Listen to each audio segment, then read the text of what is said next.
Hey everyone, I hope you're doing well and staying safe during this time. If you're new here, welcome to the channel. Like I said, thank you so much for checking me out. If you haven't done so, please make sure to hit that subscribe button just right below the video. Cool, thank you so much. I really do appreciate it. And if you're returning, welcome back. Thanks again for your support. I truly do appreciate having you here. We're 1.52% down in 24 hours here. Volume is still extremely high, 111 billion.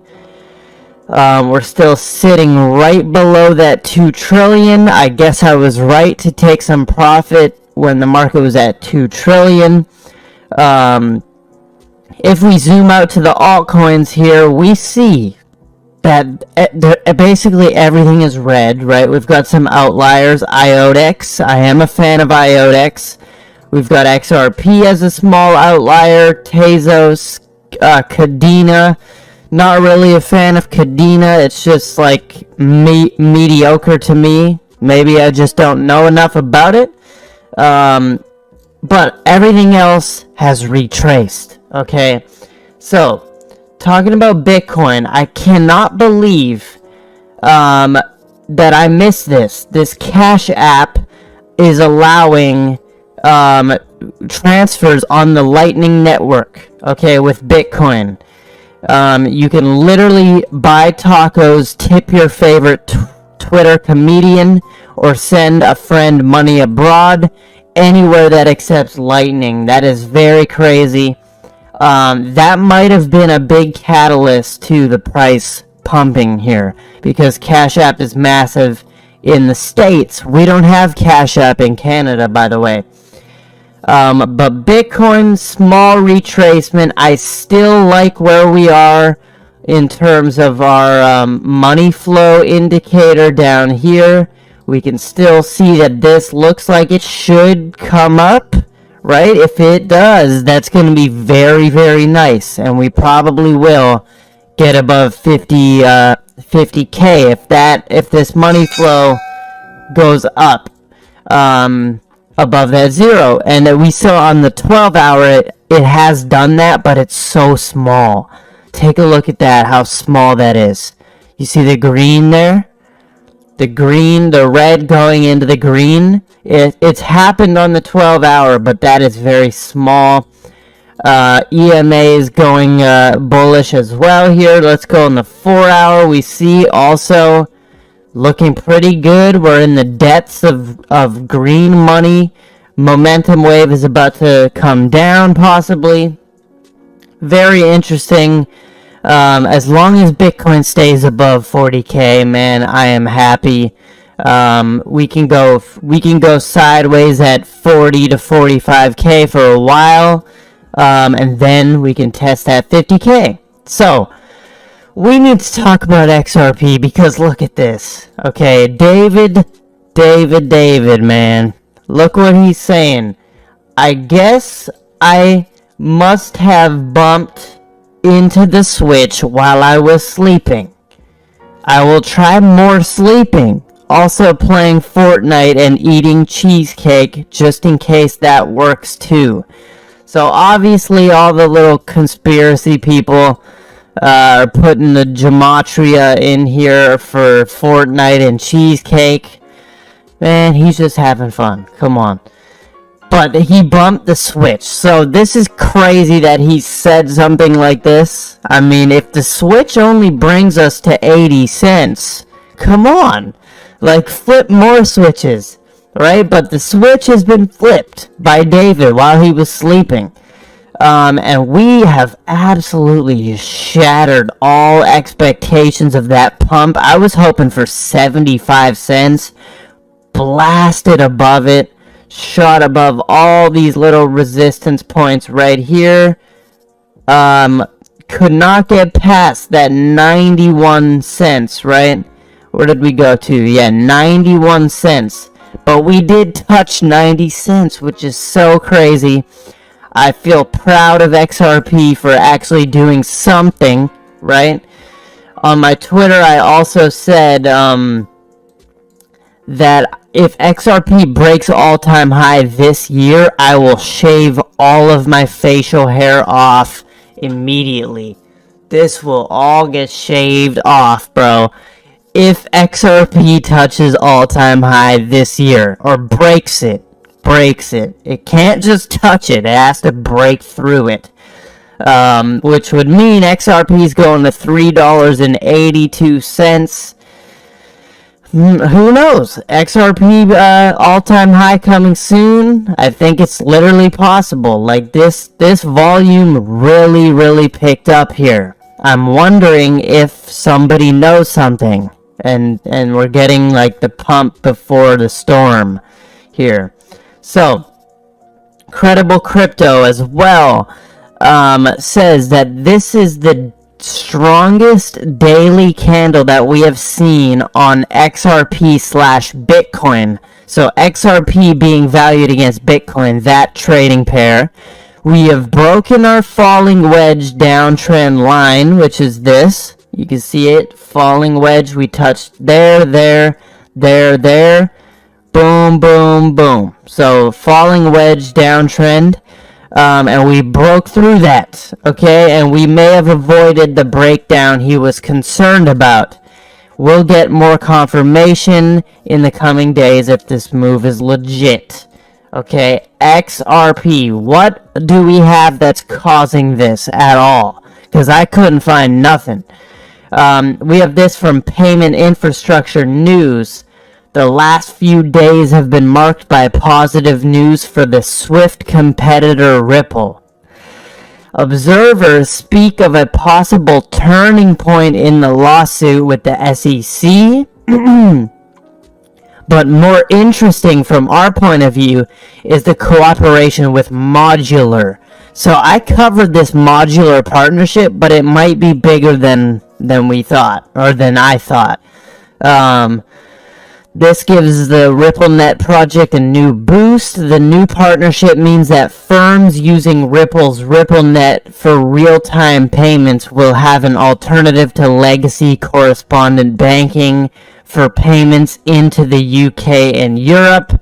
That's the whole thing with Ripple, is that people need to use it to see how superior it is, right? They need to use it as an alternative. Right? And you can think about how psychologically hard it is to get you to use an alternative in life, right? Just to use an alternative in life. So, moving on. Let's move on to QNT. Okay, Whale Stats says that Quant is back on the top 10 purchase tokens by the top 1,000 biggest Ethereum whales here, as you can see, or you can't, right here. QNT is back in that top 10 for the top 1,000 biggest ETH whales. We already know that they are accumulating quants. I told you guys I took profit at 137, right? And I guess all it took was for me to take profit for it to pump back up to 150, okay? So I made sure to take small profit, right? Small profit. So I didn't sell too much. But then we pumped all the way up above that 150 resistance and got to 157. So we like that small retracement on everything in the market right now. I wouldn't be buying this dip, right? I would be waiting to see if this goes further down. Patience is key here. So, we have the freaking Federal Reserve designing a digital dollar that handles 1.7 million transactions per second. Now, this is pretty, well, it's not misleading, but all this is the Boston Federal Reserve Bank, okay, and the MIT, which are both big things. And they're doing this Project Hamilton, which we did cover this, okay, and apparently their CBDC was created and they posted the code to it on GitHub, and it is able to do 1.7 million transactions per second. This is probably because it's centralized, right? You guys know the blockchain trilemma, right? This is a big thing. Blockchain trilemma is that you can't have all three of these. You can't have scalability, security, and decentralization at the same time. As far as we know, I think Hedera has cracked this, but so far nobody is respected and cracked this. Like, Bitcoin people do not respect Hedera, right? So, because Hedera has security, it has scalability, and it has a version of decentralization, right? But nobody's been able to crack this. So what they do with this Fed digital dollar is they're sacrificing decentralization so that they can get the best scalability and possibly the best security.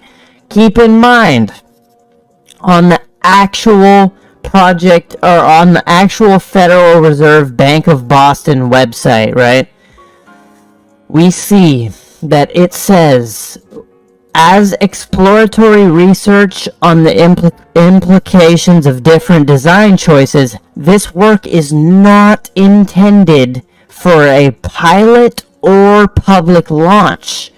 So this, what this Forbes article is about, is not coming out as a pilot or even a public launch or even a pilot. Right, so we can kind of disregard this, but we can see what they're experimenting with. Very interesting. Russian billionaire Potanin says I probably butchered that name, says tokens can displace crypto.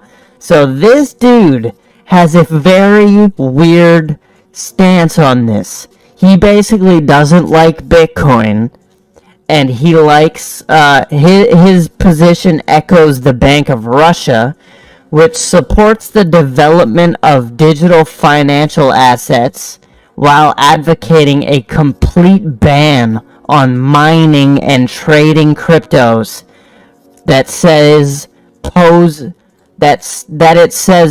a threat to the country's financial system. So this dude, right, he supports a digital ruble, right? Russia's second richest man, by the way, says tokens and a digital ruble initiative will give the country's crypto so what they basically support is NFTs, because they can use it for like house deed or car deeds and different things. It has an actual good use case. And then he supports the digital CBDC ruble. So, of course, right? Very interesting perspective from this Russian billionaire.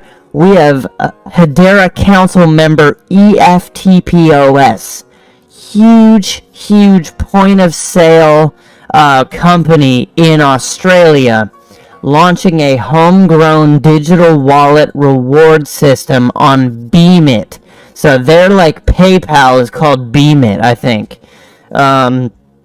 They can have a digital wallet on Beemit. And basically they're launching a new rewards feature to empower small businesses to create bespoke rewards and offers. Okay, and this was the 17th council member on Hedera. And they've been using it, man. They've been EFTPOS is massive. Great news right there. We also have KPMG in Canada adds Bitcoin and Ethereum to its treasury. Okay, KPMG is a full-service audit, tax, and advisory firm, and they have added Bitcoin and Ethereum to its corporate treasury.